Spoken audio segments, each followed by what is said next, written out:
நீங்கள் மட்டும் ஒன்றும் இல்லாமல் செட்டப்லாம் செய்யாமல் யதார்த்தத்தில் ஒரு விசாரணை நடத்தி மக்கள்கிட்ட போங்க. மனசாட்சி உள்ள ஒரு முதல்வராக இருந்தாக்கா செட்டப்பே வேணாம், நேராக போங்க. மக்கள் என்ன பண்ணுறாங்கன்னு நீங்கள் கேட்டுட்டு அப்புறமா வந்துட்டு இந்த நம்பிக்கையான வார்த்தையெல்லாம் நீங்கள் சொல்லுங்கள். ஒன்றும் இல்லை, எதுக்கு பொன்முடி மேலே சேத்தவாரி அடித்தாங்க? இல்லை அந்த மக்களுக்கு எதனா அடிக்கணும்னு வேண்டுதலா?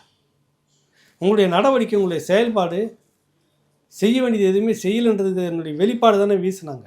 இப்போ அப்படி தானே நடக்கும். இப்போ நீங்களாக சொல்லிக்க வேண்டியது, நீங்களாக பண்ணிட்டு இருக்க வேண்டியது. அப்புறம் எதுக்கு இத்தனை கட்சி கூட்டணி எல்லாத்தையும் வெட்டி விட்டு நீங்களே நிற்கலாமே? நாடு அமைதியாக இருக்குது, சட்டம் ஒழுங்கு சரியாக இருக்கிறது, நாங்கள் திட்டங்கள் பல செய்திருக்கிறோம், மக்கள் எங்களுக்கு பின்னாடி அப்படியே பெரிய அளவில் காத்துக்கிட்டு இருக்கிறாங்க. லோடிங் 20 வந்து லோடிங் ஆகிட்டு இருக்குது.